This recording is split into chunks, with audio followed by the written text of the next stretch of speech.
gentlemen, I would like to welcome the Honorable Mayor Robert Correa, Superintendent Vic Mayo Brown, the members of the Fall River School Committee, Mr. Robert Correa, Director of the Fall River Community Evening School Program, fellow students, family, and friends. My name is Tasha Claire Elmore, and on behalf of the graduating class of 2009, we welcome you here this evening in celebration of our high school graduation. We all have our stories, but our one commonality is we are able to graduate tonight because we have had the opportunity to attend the Greater Fall River Community Evening School Program. There are many paths to reach a single goal, and for this class, the evening school program has been the right path for us. Helen Keller said, "The world is full of suffering. It is also full of the overcoming of it." It's hard to look back to my childhood and find happy memories, because I have been stuck on one memory. When I was 5 years old, my mother asked me if I would like to spend some time with my Auntie Ann and Uncle Bill. I can still feel the first January air as she dropped me off for my visit. Even at that young age, I knew she would never return. Well, now, the question for me was, why doesn't my mother want me? Well, the answer has to be me. It was all my fault. My father had left my mother. That was my fault. My mother abused drugs. That was my fault. My parents just didn't love me. That was my fault. 5 years later, the family I was left with adopted me.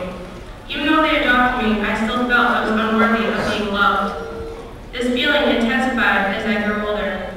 I began to look for love and acceptance in all the wrong places. Drugs, the wrong crowd, and the wrong boyfriends. I was struggling in school, and the more my attention was focused elsewhere, the further and further I left behind in the classroom. One teacher told me I would never amount to anything because I couldn't learn anything she taught me, while another one told me I was stupid. I heard over and over again that I was lazy. I wasn't trying. It didn't take long before I believed what everyone was saying about me. Well, the answer for me was to run away from it all. While on the run, I overdosed, and my so-called friends left me on the floor for several days, talking about being scared straight. I turned myself in to the Department of Social Services, and I had the good fortune to be sent to the Fall River Deaconess Home here in the city of Fall River.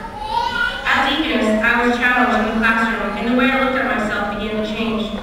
I was articulate, and I would often try to talk my way through subjects I had no clue about. Well, that soon came to an end. My teachers clearly saw my potential and called me to task. I learned to ask for help, and now the learning process for me took off. I worked hard, but yet I was still so far behind. In late summer, Ms. Federici, the educational coordinator of the Fall River Deaconess Home, and I talked about various ways to make up credits.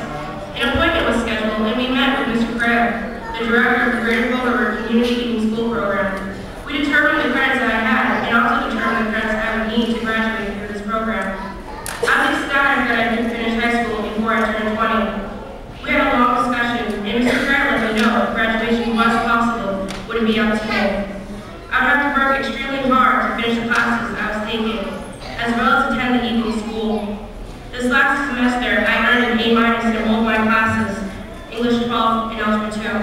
I plan to attend Conquer Hill Community College in the fall, where I will pursue a degree in the field of psychology. I believe my life's experiences will serve as a tool to help others. I will forever be grateful that this city afforded me a chance of a lifetime. On behalf of the Greater Fall River Community Evening School Program, Class of 2009, we'd like to thank you for this opportunity to have completed our education through this different path. This moment may not have been possible for many of us here this evening if this program did not exist.